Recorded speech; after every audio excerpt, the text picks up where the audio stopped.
let's make some choux.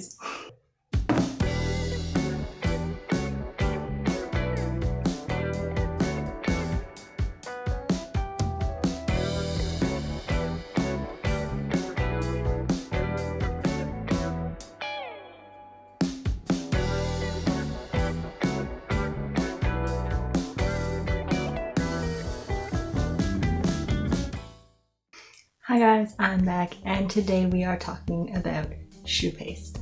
Now this is going to be centralized on Eclairs, but I do want it to be a sort of general choux paste tutorial because there's so many things that you can make other than Eclairs with the same choux paste recipe.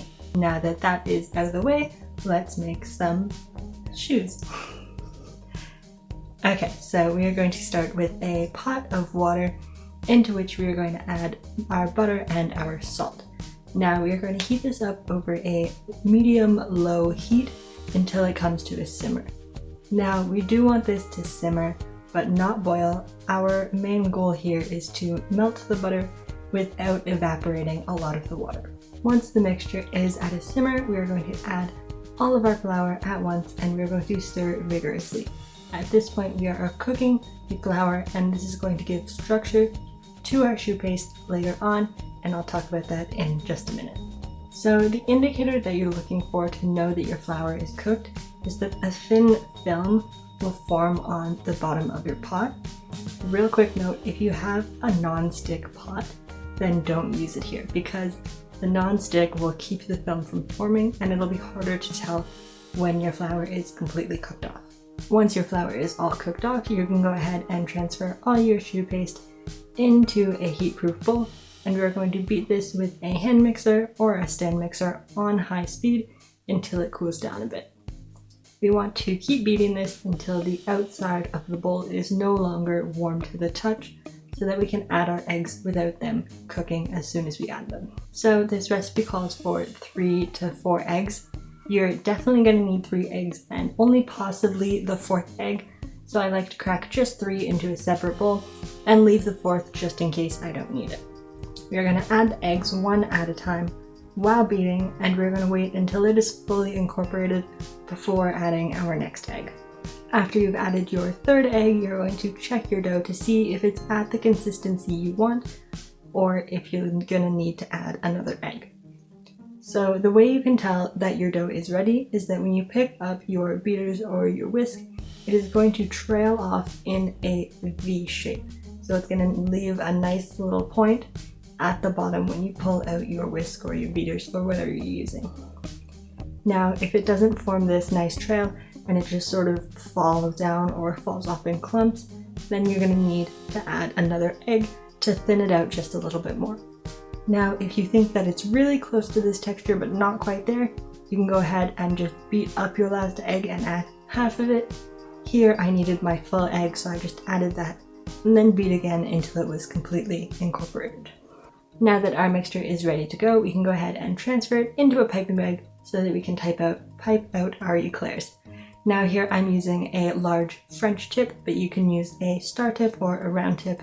Both are perfectly fine. Now a quick tip here is that if your parchment is sticking to your choux paste and sort of pulling up and making it hard to pipe, what I like to do is pipe down just a little blobby underneath my parchment, and I can use that to get it to stick to the tray so that my parchment doesn't move around on me. We're going to pipe these in about 10 centimeter lines, and once they are all piped, you can go ahead and put them into a 375-degree oven for anywhere from 45 minutes to an hour. And it's really important here that you don't open your oven door as much as you possibly can while these are baking. While these are cooking, I'm going to talk a little bit more about the science behind choux paste and a few of the other things that you can make with choux paste that aren't just eclairs. So as I'm sure you already know, the main goal of making at least baked things with choux paste is to have a nice rigid structure with a big pocket in the middle. Now I'm sure you've noticed that there's no leavening agent in this dough. There's no baking soda, no baking powder, and no yeast. So the way that this rises is with steam. Now this is why when we were heating up our water, we didn't want to boil it and let any of that water evaporate because we want all that water in the dough to help them rise. This is also why when you're baking them in the oven, you don't want to open the oven door as much as possible because that steam stays in there and makes a little sauna for your choux pastry. And in this humid environment, it's easier for it to expand to its full size. So the way that our little hollow pocket keeps its structure after coming out of the oven is because the structure gets from the flour. Now, choux pastry is a little bit unique because it is cooked twice, once on the stove and once again inside the oven. Now, this first cooking that happens on the stove, we're gelatinizing the flour and it makes it soft and stretchy. So it makes it a little bit easier for it to expand, and it also helps it hold its shape when we cook it.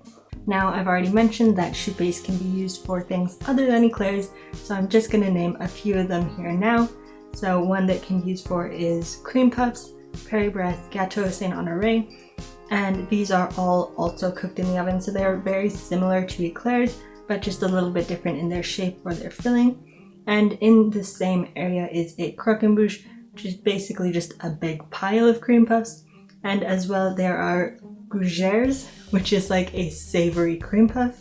Now, going the opposite way to a different cooking method, if you fry them, you can make churros or crullers. Okay, so back to our eclairs.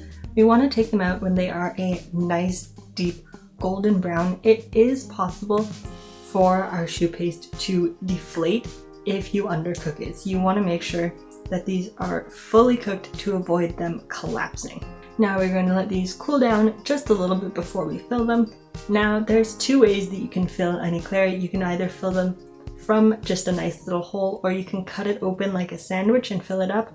I personally think filling it from the bottom is just a little bit cleaner and you get a better cream to eclair ratio, so that's how I like to do it. So I just do that by poking a couple holes, one in each side on the bottom, and then just make it big enough to fit your piping tip, and then go ahead and fill it from the bottom. I personally like to use just straight whipped cream. I'm not a fan of pastry cream in my eclairs, so here I've got some vanilla whipped cream as well as some whipped cream that I've added a little bit of Nutella to, so those are going to be my two fillings. Now you want to hold this in your hand while you're filling it because you can feel a bit of a weight difference, which helps you tell how full you filled your eclair. As well, if you happen to have a really nice hollow one, you can usually see the cream fill all the way through the other side through your second hole. Now, last but not least is our glaze.